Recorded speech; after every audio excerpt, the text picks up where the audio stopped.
Hi guys, Sebastian here. Welcome to my channel. I have to explain this one, obviously.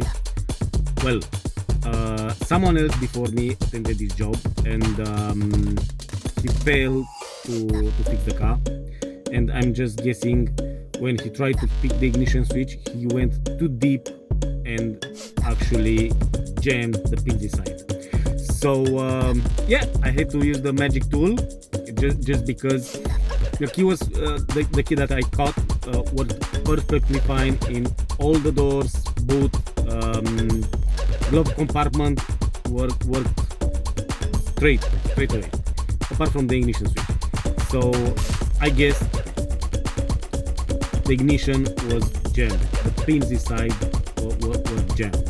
So just by tapping them with a hammer, just release them and easy enough.